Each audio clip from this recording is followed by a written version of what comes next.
제 지적인 뼈대를 통째로 형성한 책 3권이 있습니다. 놀랍게도 이 책들은 전부 제가 20살 무렵, 그러니까 아주 어릴 때 만난 것들이에요. 바로 오래된 미래, 육식의 종말, 그리고 노자와 21세기입니다. 솔직히 고백하자면 당시에 제가 이 두껍고 묵직한 책들을 완벽하게 이해했느냐? 절대 아닙니다. 어떤 부분은 이해도 못한 채 그냥 멋있어 보여서 폼으로 넘긴 페이지도 수두룩해요. 그런데 참 이상하죠.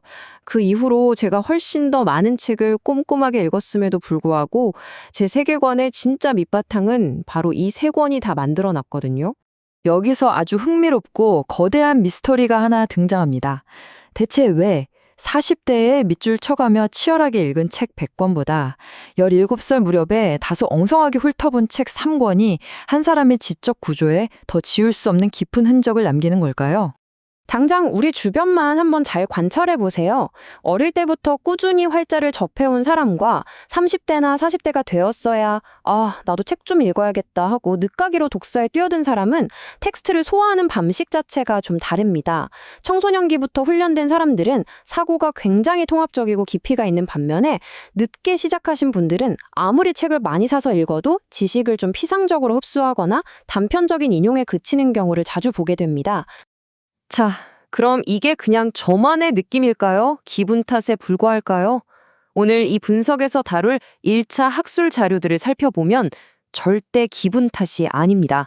아주 명확하고 단단한 뇌과학적인 근거가 존재하거든요.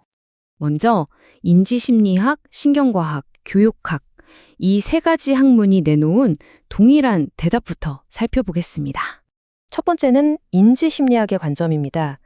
토론토 대학의 키스 스타노비치 교수가 무려 10년에 걸쳐 진행한 아주 유명한 종단 연구가 있어요.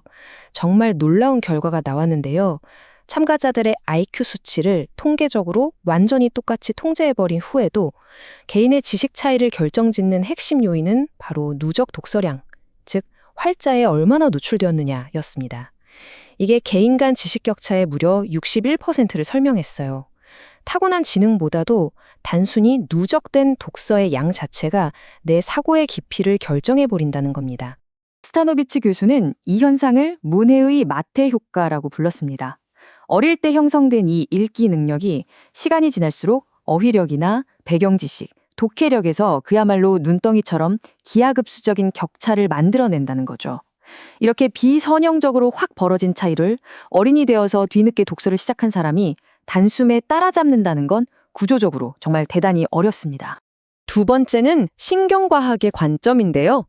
2023년에 영국 케임브리지 대학과 중국 푸단 대학 공동 연구팀이 1만 명이 넘는 청소년들의 뇌를 직접 MRI로 찍어봤습니다. 결과는 아주 직관적이었어요. 스스로 책을 읽는 자발적인 조기 독서가 측두엽이나 전두엽 같은 대뇌 피질의 면적과 부피를 물리적으로 팽창시켰습니다.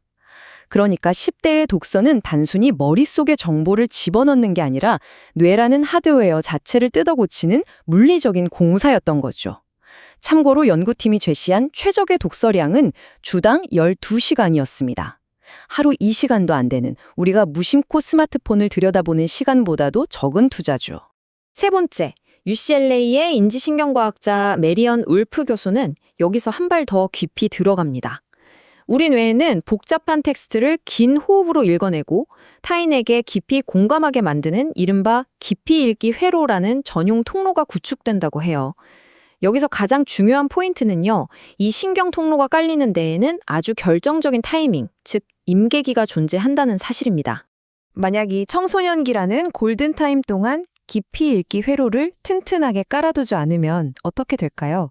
울프 교수는 아주 무서운 경고를 합니다. 우리 뇌가 휙휙 지나가는 스마트폰 같은 디지털 환경에 맞춰진 훑어읽기를 아예 기본 운영체제로 세팅해버린다는 거예요. 표편화된 정보는 끊임없이 수집하지만 정작 그걸 자기만의 사유로 통합하고 공감하는 능력은 잃어버린 상태가 되는 겁니다. 이 세 학문의 교차되는 진단을 딱 한 줄로 요약하면 이렇습니다. 청소년기의 독서는 단순한 지식의 습득이 아니다. 평생을 작동할 뇌의 신경회로 자체를 구축하는 행위다. 자, 그럼 텍스트가 회로가 될 때 정확히 어떤 일이 벌어지는지 처음에 말씀드린 제 인생책 3권의 흔적을 통해 구체적으로 짚어보겠습니다. 제 첫 번째 책, 헬레나 노르베리 호지의 오래된 미래입니다. 히말라야의 작은 사회 라다크를 다룬 이 책은 10대였던 제 머릿속에 아주 강렬한 균열을 냈습니다. 근대화가 무조건 발전이고 진보인가? 라는 질문을 던진 거죠. 진보라는 개념 자체를 제 안에서 완전히 재정의하게 만들었습니다. 뇌의 가소성이 가장 높았던 그 시기에 이 질문 하나가 탁 박혔고 이게 훗날 제 정치적, 생태적 감수성에 흔들리지 않는 뿌리가 되었습니다. 두 번째, 제레미 리프킨의 육식의 종말은 겉보기에 무관해 보이는 현상들을 엮어내는 사유의 회로를 제게 깔아줬습니다. 내 눈앞에 놓인 이 햄버거 한 조각이 저 멀리 글로벌 자본주의나 생태계 파괴와 어떻게 직접적으로 연결되는지를 꼬리에 꼬리를 물고 추적하게 만들거든요. 파편화된 개별 사회 현상들을 하나의 거대한 시스템으로 연결해서 조망하는 비판적인 습관, 바로 이 책이 만들어준 겁니다. 세 번째로 도올 김용옥 선생의 노자와 21세기입니다. 이 강의록이 남긴 진짜 유산은 노자의 철학을 달달 외우게 한 데 있지 않았습니다. 오히려 우리가 강연하게 여기는 권력이나 제도적 통념을 끊임없이 의심하는 법을 알려줬죠. 그리고 박제된 옛날 동양 고전을 끄집어내서 지금 여기에 현대사회를 예리하게 해부하는 도구로 사용하는 방법, 그 관점 자체를 제 뇌에 설치해 준 겁니다. 앞서 말씀드렸듯 제가 17살 무렵에 이 책들을 완벽하게 정독한 건 절대 아니었습니다. 하지만 이 사례들이 훌륭하게 증명하는 명확한 결론이 하나 있죠. 청년기 뇌리에 강렬하게 각인된 질문들은 책을 덮는다고 사라지지 않습니다. 그것은 평생 동안 우리가 마주하게 될 수많은 텍스트와 사회 현상을 해석하는 강력한 자동 필터가 됩니다. 평생을 좌우하는 이 사고의 운영체제. 오늘 이 무거운 설계도에 대한 분석을 들으신 세 그룹의 시청자분들께 각각 짧은 말씀을 드리며 마무리하려고 합니다. 먼저 지금 이 순간에도 청소년기를 통과하며 책을 읽고 있는 학생분들, 지금 여러분 손에 들려있는 그 텍스트의 무게를 결코 가볍게 여기지 마세요. 40년 후에 여러분은 10중 8구 지금 읽고 있는 그 책이 지어올린 지적 건축물 안에서 평생의 사고를 전개하며 살아가게 될 가능성이 아주 큽니다. 두 번째로 우리 아이에게 어떤 책을 읽혀야 할지 고민하시는 부모님들, 아이에게 좋은 책 한 권을 권하는 건 단순히 지식을 떠먹여주는 게 아닙니다. 자녀의 물리적인 뇌 구조에 직접 투자하는 생물학적인 행위예요. 아이의 평생을 좌우할 집행 기능을 형성한다는 점에서 그 어떤 값비싼 학원보다도 훨씬 더 결정적이고 파괴력이 큽니다.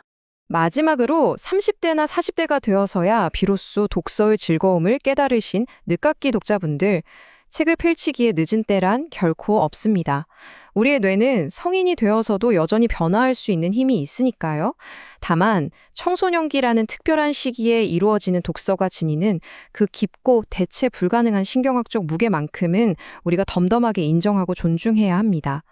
그 사실을 온전히 받아들일 때 과장 없이 내딛는 여러분의 현재 독서도 훨씬 더 단단해질 수 있습니다. 깊이 읽기 회로가 가장 뜨겁고 활짝 열려있던 그 결정적인 시기. 마지막으로 여러분께 이 질문을 남기며 오늘 분석을 마칩니다. 여러분의 17살에는 어떤 책이 있었습니까? 그리고 오늘 17살을 통과하고 있는 누군가에게 여러분은 어떤 책을 건네시겠습니까?